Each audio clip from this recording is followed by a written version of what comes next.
ప్లాట్ను చూడండి, ఈ గృహాన్ని చూడండి. దక్షిణంలో రోడ్డు, పడమరలో వేరే వారిల్లు, తూర్పులో వేరే వారిల్లు, ఉత్తరంలో కొంచెం ఖాళీ స్థలం ఉంది. తూర్పు కానీ పడమర కానీ ఖాళీ స్థలం లేదు, దక్షిణం కూడా ఖాళీ స్థలం లేదు, రోడ్డు ఉంది.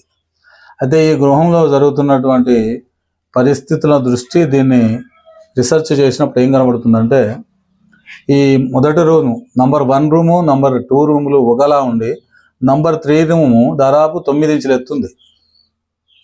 అంటే దక్షిణం ఎత్తుండాలని అందరూ అనుకుంటే ఇక్కడ ఉత్తరం ఎత్తుంది.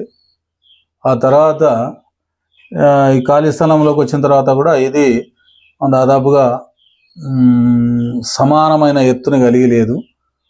ఈ తూర్పు వైపు అంటే ఈ గోడ వైపు ఎత్తుండి ఈ గోడ వైపు పల్లం ఉండడం గమనార్హం. సరే, ఆ ఎత్తు పల్లాలు చూపించలేకపోయినాం.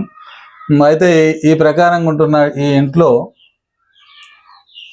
హృద్రోగాలు అంటే గుండెకు సంబంధించిన వ్యాధులు, పోతే హై బీపీ, లో బీపీ, ఎప్పటికీ ఆలోచనలు, దాదాపుగా ఆర్థికంగా వెనుకబడి ఉండడం, ఒకరు చేస్తే 10 మంది బతకడం, అంటే 4 కుటుంబ సభ్యులంతా ఒకరి చేతి మీద బతకడం, లేకపోతే సందర్భాన్ని బట్టి ఎవరైనా దాన ధర్మాలు అందడం లాంటివి ఈ గృహమునందు జరుగుతూ చాలా ఇబ్బందికరంగా అనారోగ్యంగా బ్రతికే అవకాశం ఉంది. కాబట్టి మిత్రులారా, ఉత్తరం ఎప్పుడు కానీ ఎత్తు ఉండకుండా చూసుకోవడం మంచిది. లేకపోతే ఖచ్చితంగా అనారోగ్యాలు, ఆ ఇంట అనారోగ్యం, ఆర్థిక దుస్థితి ఆ ఇంట తప్పకుండా ఉంటుంది. కాబట్టి ఇలాంటి గృహాలలో నివసించినప్పుడు ఈ ఎత్తు పల్లాలను సమానం చేసుకుంటే చాలా మంచిది.